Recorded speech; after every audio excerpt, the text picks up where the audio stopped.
মূল্যস্ফীতি নিয়ন্ত্রণের জন্য নীতির সুদহার অপরিবর্তিত রেখে মুদ্রানীতি ঘোষণা করেছে কেন্দ্রীয় ব্যাংক।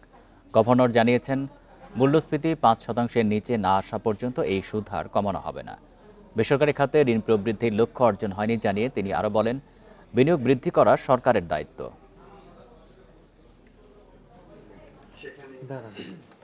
দেশে মূল্যস্ফীতি এখন ৮.৪৮%, যা ২০২৩ সালের পর সর্বনিম্ন।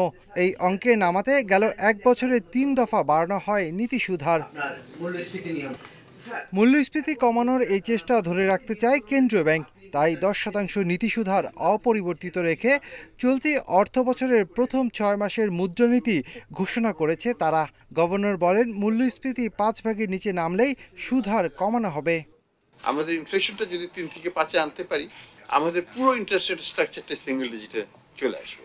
অর্থাৎ তখন আর ডাবল ডিজিট লেন্ডিংও থাকবে না, সবকিছুই রিয়েল টার্মসে পজিটিভও রাখতে পারবো, আবার আমরা এটাকে সিঙ্গেল ডিজিটেও রাখতে পারবো। তো সেই লক্ষ্যে আমরা কাজ করছি। আরো কিছুদিন সময় লাগবে। বেসরকারি খাতে ঋণ প্রবৃদ্ধির লক্ষ্য ৯.৮% হলেও অর্জন হয়েছে ৬.৪%। গভর্নর আরও বলেন, বেসরকারি খাতে বিনিয়োগ বৃদ্ধির দায়িত্ব সরকারের।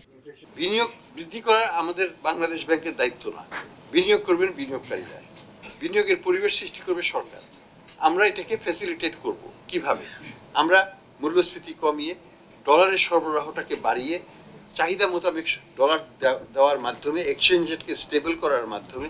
তারল্য সহায়তার পরও যেসব ব্যাংক ঘুরে দাঁড়াতে পারেনি তাদের ব্যাপারে শিগগিরই সিদ্ধান্ত নেবে কেন্দ্রীয় ব্যাংক।